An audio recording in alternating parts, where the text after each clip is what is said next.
Kinshasa, derrière moi, le monument aux artistes. On est à côté du quartier de Matungé. C'est là qu'est le berceau de la musique congolaise. Papa Wemba a grandi tout près d'ici. 45 ans de musique, célébrée à l'occasion des Francopholies de Kinshasa, dont il est l'une des stars. On le retrouve tout de suite.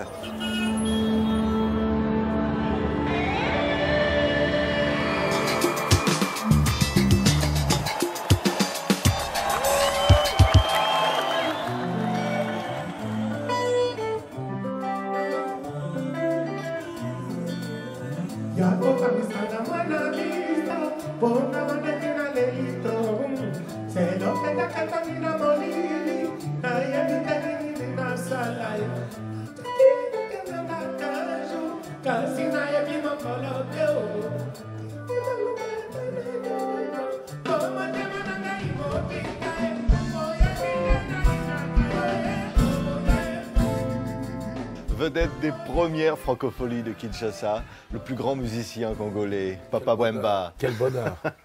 Quel bonheur de se savoir parmi d'autres artistes qui sont venus pour la première édition de la Francophonie aussi. Moi, c'est un bonheur, quoi, et c'est un honneur aussi pour moi. Oui, mais de dire quand même 45 ans de carrière fêtée ici au pays, en quelque sorte. Hein. Ça me va droit au cœur, et puis je remercie les Francopholies.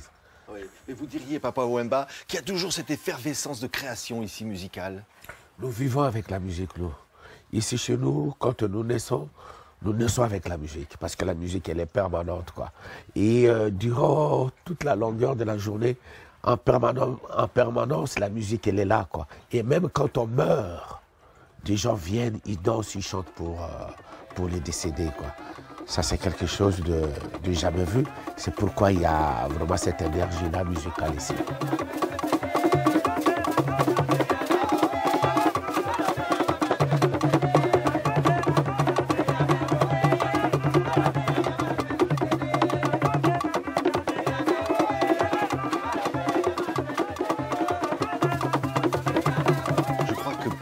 Dans un quartier populaire, c'est votre maman qui chantait, vous a donné envie de chanter à votre tour. C'est vrai que ma maman, elle chantait, mais elle n'était pas du tout professionnelle, quoi. On les appelait chez nous à l'époque des pleureuses. Quand il y a des veillées mortuaires, il y a des femmes et des hommes qui chantent bénévolement comme ça. Et moi, comme j'ai eu à traverser toute une destinée, j'étais avec elle seulement, parce que mon père, c'était un homme à femme. Il partait, il nous laissait à la maison avec maman. Et ma mère, elle m'amenait un peu partout, quoi. Alors j'ai grandi avec ce chant mélancolique que j'écoutais de ma maman. Oui, et avec une grande responsabilité d'être tout de suite Papa Wemba auprès de sa maman. Parce que chez nous, quand on accouche d'un premier garçon dans la famille, c'est lui l'héritier. Et on l'appelle directement papa, parce que c'est lui qui doit remplacer le papa s'il est parti, quoi. Ouais. Et alors, une chose incroyable, vous débutez sous le nom de Presley, avec la rumba, évidemment, avec la musique traditionnelle, mais l'envie d'aller au-delà, de bousculer un peu les choses. C'est par rapport à un ami qui était venu ici, qui travaillait pour le compte du Centre culturel français. C'est lui qui m'a dit, il m'a dit, papa, tu n'as plus rien à prouver dans ton pays. Je vais t'amener dans mon pays, et là, je crois que tu verras comment ça va marcher pour toi, quoi. Et nous sommes allés en France. Et aussitôt, je me suis vu entouré par des techniciens. Ils sont nombreux, hein, Martin Messonnier, Philippe Conrad, tous ces mondes-là qui m'ont vraiment entouré, qui m'ont donné vraiment les moyens et les possibilités de vraiment... Et la France, j'ai remercié la France parce que la France m'a permis, à partir de Paris, je suis allé partout. J'ai traversé tous les océans. Oui. Ça, c'est grâce à la France, ça. Et je dis merci. C'est aussi grâce à cette musique africaine électrisée.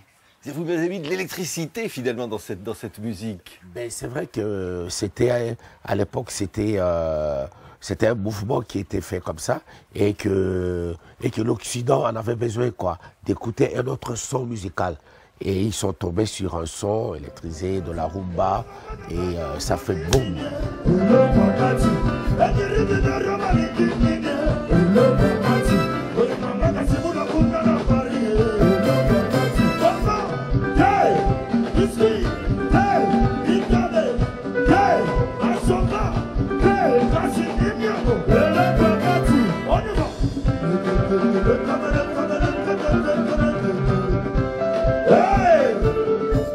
Et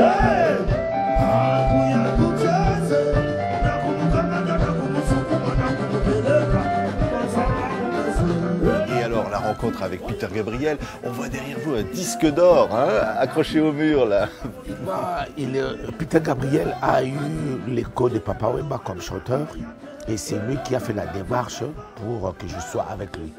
Ce n'était pas le contraire, quoi. Donc Peter Gabriel était à la recherche des voix qui sortaient un peu de l'ordinaire comme ça, quoi.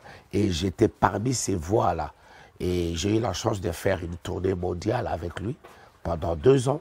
Donc, extraordinaire. Extraordinaire. Un label qui s'appelait Real World. Oui, C'est-à-dire le vrai monde.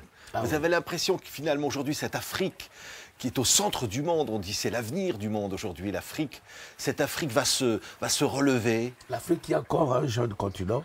Je crois que nous devons faire bloc pour que demain on parle de nous. Parce que du nord au sud, d'est à ouest, même au ouest, même au centre, c'est très diversifié, quoi. C'est très diversifié. Là, je parle sur le plan culturel, même sur le plan musical. Or, nous sommes une grande force, quoi. Une grande force. Donc, si l'Afrique veut se faire parler d'elle, nous devons faire bloc. Oui. Mais Papa Wemba, quand vous voyez cette crise des réfugiés en Europe, vous vous dites le monde risque de se fermer à l'Afrique. Je pleure. Je pleure parce que j'ai des larmes de crocodile quand je vois à la télé tout ce qui se passe, quoi. Je ne sais pas où va le monde, je ne sais pas. Les hommes politiques doivent décider autrement. Parce que je suis chrétien catholique et je sais que la Bible nous enseigne en ceci en disant que si aujourd'hui vous commencez à remarquer des choses que vous n'avez jamais vues, c'est que c'est la fin. Et nous devons nous préparer, quoi. Mais la spiritualité, c'est pas la musique au fond. Derrière, il y a une photo à l'Olympia, quand vous êtes devant votre public, et vous dites là, il y a une vraie communion finalement. Ça porte l'espoir. Ben oui. Moi, je crois que quand on vit comme ça, aujourd'hui, nous sommes vendredi, demain ça va être samedi, c'est un autre jour. Il faut toujours être positif dans sa tête, quoi. Il ne faut jamais baisser les bras, dire que voilà, aujourd'hui je n'ai pas réussi et que demain je ne réussirai jamais. Non, ça tu feras du surplace toi-même, quoi. Donc la vie, c'est un combat qui est en permanence, quoi. Il faut toujours se battre et être positif dans la tête. Merci beaucoup Papa Wemba, star, 45 ans de carrière, le plus grand musicien congolais, star des premières francophonies de Kinshasa, merci. Merci.